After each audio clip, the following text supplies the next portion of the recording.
മഹാലക്ഷ്മി സീരിയലിൻ്റെ പ്രമോ റിവ്യൂയിലേക്ക് എല്ലാ കൂട്ടുകാർക്കും സ്വാഗതം. പ്രതാപനും മുത്തശ്ശിയും പറഞ്ഞതനുസരിച്ചിട്ട് കരുണ ഒരു തീരുമാനം എടുക്കുകയാണ്. ഇനി ഈ ദുഷ്ടചിന്തയും കൊണ്ട് നടന്നിട്ട് ഒരു കാര്യമില്ല.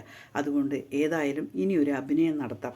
അതിൽ ചിലപ്പോഴൊരു പക്ഷേ വിജയിക്കും എന്ന് കരുതിയിട്ട് ലേഖയുടെ വീട്ടിലേക്ക് പോവുകയാണ് കേട്ടോ. ലേഖ വാതിൽ തുറന്നതും കരുണയെ കാണുമ്പോൾ തന്നെ ലേഖയ്ക്കാകെ ഇഞ്ചി കടിച്ച പോലെ ദേഷ്യവും കേട്ടോ. നീ എന്തിനാടി ഇങ്ങോട്ടേക്ക് വന്നത് എന്ന് ചോദിക്കുമ്പോൾ കരുണ വല്ല സ്നേഹത്തോടെയും അതുപോലെ ദയനീയ ഭാവത്തോടും കൂടിയിട്ട് പറയണ്, ഞാൻ ചേച്ചിനെയും കുഞ്ഞിനെയും കാണാൻ വേണ്ടി വന്നിരിക്കുകയാണ് എന്ന് പറയുകയാണ് കേട്ടോ.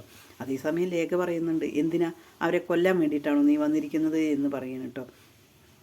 പിന്നീട് മഹാലക്ഷ്മി കേൾക്കുകയാണ്, ആരാ ലേഖ അത് എന്ന് ചോദിക്കുമ്പോൾ, അതാ നിന്നെ കാണാൻ വേണ്ടി വന്നിരിക്കുകയാണ് നിൻ്റെ അനിയത്തി കരുണ എന്ന് ലേഖ പറയുകയാണ് കേട്ടോ. ആ വാ എന്ന് പറഞ്ഞിട്ട് വിളിക്കുകയാണ്. അങ്ങനെ കരുണ ഭയങ്കര സങ്കടത്തോട് കൂടിയിട്ട് മഹാലക്ഷ്മിയുടെ അടുത്തേക്ക് പോവുകയാണ് കേട്ടോ. വെറും അഭിനയം തകർത്ത് അഭിനയിക്കുകയാണ് കരുണ കേട്ടോ.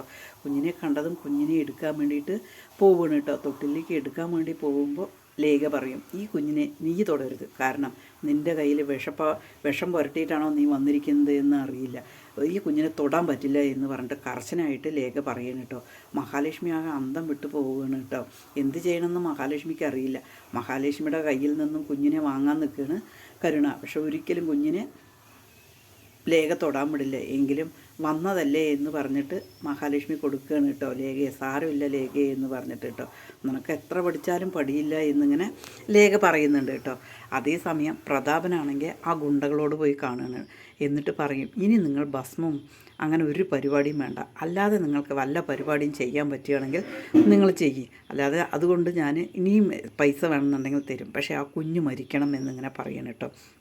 പിന്നീട് നമുക്ക് കാണാൻ കഴിയുന്നത് ആ ഗുണ്ടയിൽ ഒരാൾ സന്യാസിനിയെ പോലെ പോവുകയാണ്. സന്യാസിനിയെ പോലെ പോയിട്ട് ലേഖ കാണുകയാണ്. കാരണം അന്ന് നൂലുകെട്ടിന് കണ്ടിട്ടുണ്ടല്ലോ. ലേഖ കാണുമ്പോൾ ലേഖയുടെ അടുത്ത് നമസ്കാരമൊക്കെ പറയാൻ കേട്ടോ. എന്നിട്ട് ആ കുഞ്ഞിനെ എടുക്കാൻ വേണ്ടി പോകുന്നതാണ് നമുക്ക് പ്രൊമോയിൽ കാണുന്നത്. അതേപോലെ തന്നെ ഒരു നല്ല ഐശ്വര്യമുള്ളൊരു മുത്തശ്ശി അവിടേക്ക് പോകുന്നുണ്ട്. അതെന്താണെന്ന് നമുക്കറിയില്ല. അതെന്തായാലും ശരി, നല്ലതിന് വേണ്ടിയിട്ടായിരിക്കും എന്ന് വിചാരിക്കാം കേട്ടോ. ആ കുഞ്ഞിനെ ഒരു പോറൽ പോലും ഏൽപ്പിക്കാനോ കരുണയ്ക്കോ അല്ലെങ്കിൽ ആ സന്യാസിനിക്കോ ഒന്നും സാധിക്കില്ല കേട്ടോ. നമുക്ക് വൈകിട്ട് എപ്പിസോഡിൽ വീണ്ടും കാണാം. ഈ ചാനലൊന്ന് ലൈക്ക് ചെയ്ത് ഹൈപ്പ് ചെയ്ത് സപ്പോർട്ട് ചെയ്യണേ.